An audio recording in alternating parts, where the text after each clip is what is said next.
terapi kombinasi antihipertensi pasien hipertensi dengan penyakit penyerta diabetes mellitus tipe 2 di RSU Aminah. Hipertensi dan diabetes mellitus merupakan penyakit yang saling berkaitan yang mempengaruhi seorang individu menjadi penyakit aterosklerotik. Hipertensi atau tekanan darah tinggi bisa terjadi dikarenakan adanya komplikasi penyakit diabetes yang kronis. Maka tidak heran jika pengidap diabetes mellitus memiliki sekitar 40% angka hilangnya nyawa pada seseorang yang disebabkan oleh penyakit jantung koroner terkait dengan meningkatnya lemak dalam darah yang menyebabkan plak. Berdasarkan Riskesdas tahun 2013, prevalensi hipertensi nasional sebesar 25,8%. Dari data tersebut, orang yang mengalami hipertensi hanya 1/3 yang terdiagnosis. 2/3 sisanya tidak terdiagnosis. Data menunjukkan dari keseluruhan orang yang terdiagnosis hanya 0,7% yang minum obat hipertensi. Hal ini menunjukkan hampir sebagian besar penderita hipertensi tidak menyadari sakit yang diderita ataupun mendapat pengobatan.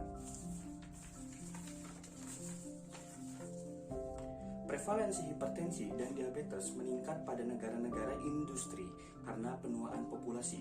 Hipertensi juga berkontribusi untuk diabetik retinopati yang merupakan penyebab utama kebutaan, dan juga hipertensi berhubungan dengan 30% kematian pada diabetes mellitus.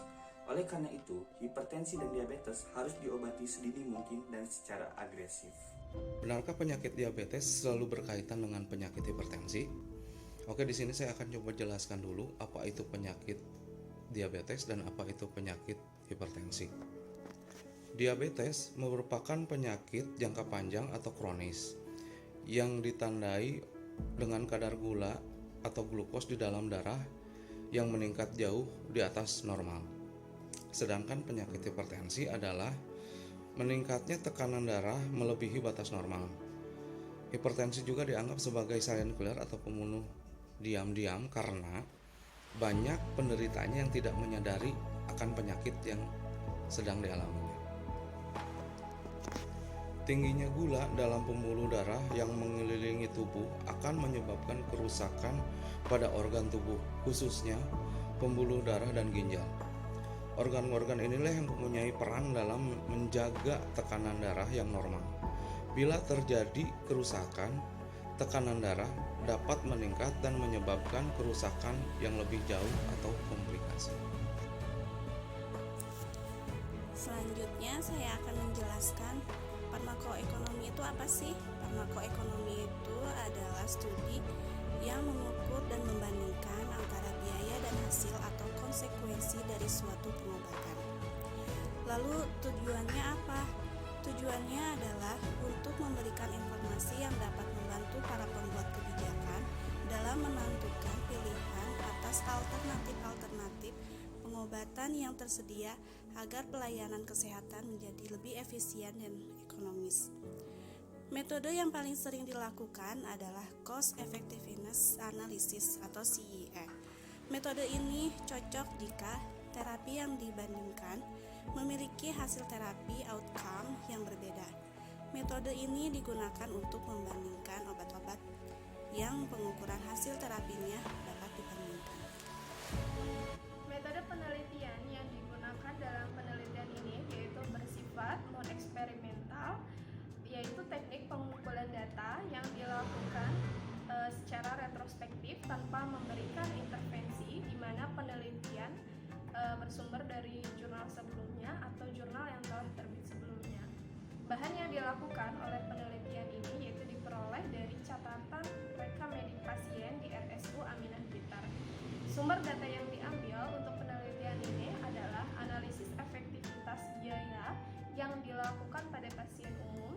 Komponen biaya yang diambil adalah biaya medik langsung, serta menghitung efektivitas terapi berdasarkan tekanan darah yang mencapai target minimal dan menghitung nilai ASER dan juga ICER. Penelitian efektivitas diekspresikan dalam bentuk ASER yang diperoleh dengan cara membandingkan biaya rata-rata per bulan atau cost dan berbagai pola pengobatan dengan efektivitasnya pola pengobatan tersebut untuk mencapai tekanan darah yang diharapkan atau outcome atau juga effectiveness. Kemudian Kemudian ISR sendiri didefinisikan sebagai rasio atau perbedaan biaya antara dua alternatif yang sama. Nah, untuk populasi dalam penelitian di sini adalah penggunaan kombinasi antihipertensi di instalasi rawat jalan. Sampel dalam penelitian ini yaitu yang memenuhi kriteria inklusi meliputi pasien hipertensi dengan penyakit penyerta diabetes mellitus tipe 2, kemudian pasien umum, kemudian ada pasien rawat jalan poli penyakit dalam, dan pasien yang mendapat terapi golongan obat genetik pada pengobatan dini pertama atau disebut JNC8, yaitu golongan diuretik, kiasid, ACI, ARB, dan juga golongan CCB yang diberikan secara terapi kombinasi.